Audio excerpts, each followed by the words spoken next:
Police కార్యాలయంలో నిర్వహించిన grievance డేకి ఫిర్యాదుదారులు పెద్ద సంఖ్యలో తరలివచ్చారు. ఈ మేరకు జిల్లా ఎస్పీ సతీష్ కుమార్ బాధితుల నుండి ఫిర్యాదులు స్వీకరించారు. ఇందులో వ్యక్తిగత, కుటుంబ, ఆస్తి వివాదాలు, ఆర్థికపరమైన లావాదేవీలు, మహిళల రక్షణ కోరుతూ అధికంగా ఫిర్యాదులు అందాయి. అదేవిధంగా చిట్టీల పేరుతో మోసాలు, ఉద్యోగాలు ఇప్పిస్తామంటూ డబ్బులు వసూలు చేశారని ఫిర్యాదుదారులు అందజేశారు.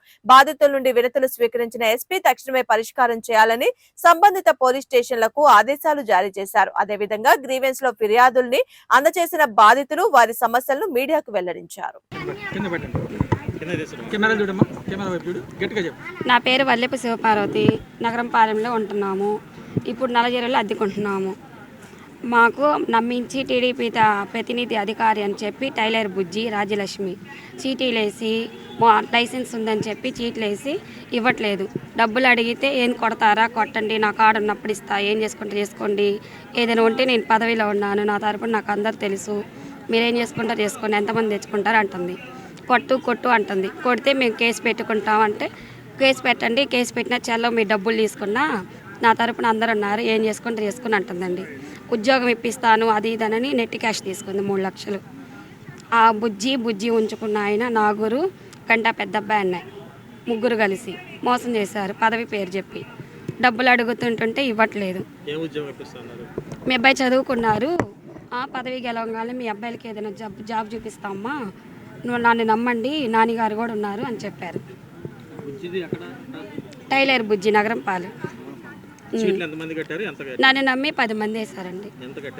3 లక్షల చీటీలు మొత్తం కట్టేశారు. అందరు పాడుకున్నారు, ఎవరికి ఇవ్వాల. లాస్ట్ దాకున్నాము. ఏది అడిగినా కానీ మీకు అందరికి ఐపీ లెటర్ పెడతాను, నా మీదకి వస్తే ఎవరికైనా కేసు పెడతా అని చెప్పి బెదిరిస్తుంది. పింఛన్ ఇప్పిస్తానని 7,000 తీసుకున్నారు. అవి అడిగినా కూడా ఇవ్వట్లా. ప్రతిదీ అందరు నా మీదకి వచ్చి గొడవ ఆడుతున్నారు. నేనేం చేయాలో చెప్పండి, మీరే నాకు న్యాయం చేయాలి సార్, లేకపోతే ఈ డబ్బులన్నీ అందరు ఇప్పిలాక నేను సావాల్సి వస్తుంది. బంధన బ్యాంక్కి 1,50,000 తీసుకొని అవి కూడా నెల కట్టట్లా, 8,000 కట్టాల్సి వస్తుంది. అవి అందరి దగ్గర కలిపి 20 లక్షలు దా తీసుకుంది. చీట్లు కానీ రొక్కం డబ్బులు కానీ అయ్యాను.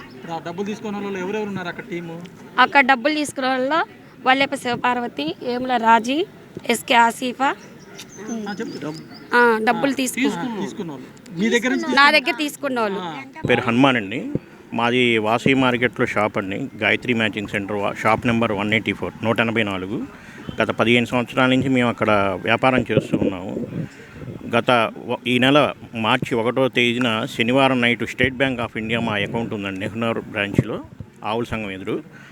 మా అకౌంట్లో నుంచి 3,50,000 రూపాయలు కట్ అయిపోయినాయండి. సోమవారం పొద్దున మేము విచారించగా కందిమల్ల వెంకట్ అనే వ్యక్తికి ట్రాన్స్ఫర్ అయినట్టుగా తెలిసిందండి. బ్యాంకుకి అర్జీ పెట్టుకొని వినతి పత్రం ఇచ్చేసి అక్కడ మేము అతని అకౌంట్ నుంచి ఎందుకు వెళ్ళి అని చెప్పని విచారించగా షాప్ దగ్గరికి వెళ్ళి ఆయన మేము అనవసరమైన టాపిక్గా మాట్లాడి మా దగ్గర నుంచి 3,50,000 మీరు ఎందుకు తీసుకున్నారని చెప్పని మేము అడగగా ఆయన అసలు సమాధానం సరిగా చెప్పట్లేదండి. కొత్తపేట సిఐ గారి దగ్గరికి వెళ్ళామండి. కొత్తపేట సిఐ గారి దగ్గరికి వెళ్ళి విచారించగా వాళ్ళని కూడా విచారింపజేశారండి. విచారింపజేస్తే నలకా నాగేశ్వరం అనే వ్యక్తి దగ్గర నుంచి మేము అప్పుగా తీసుకున్నట్టుగా ఆయన సృష్టించి కొన్ని పత్రాలు సృష్టించి తప్పుడుగా మమ్మల్ని మీద మేమే ఇంకా 10 లక్షలు బాకీ ఉన్నా అని చెప్పని మమ్మల్ని హింసిస్తున్నాడండి ఆయన. అందుకే Palapatti Kodeswaram Edlapadu sir attender post ఇప్పిస్తానని రుద్రా ఏజెన్సీ రవిబాబు, ఆరుముళ్ళ రవిబాబు 5 లక్షలు కట్టించుకున్నాడు. ఇవ్వలా. కలెక్టర్ ఆఫీసులో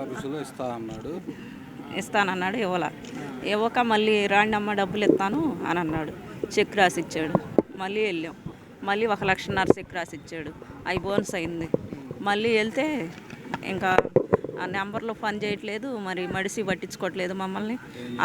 ఆఫీసు ఎత్తేసాడు, ఏం చేస్తారో చేసుకోండి అన్నాడు. పోలీస్ స్టేషన్లో కంప్లైంట్ ఇచ్చాం, వాళ్ళు పట్టించుకోలేదు. అందుకని ఇక్కడికి వచ్చామండి.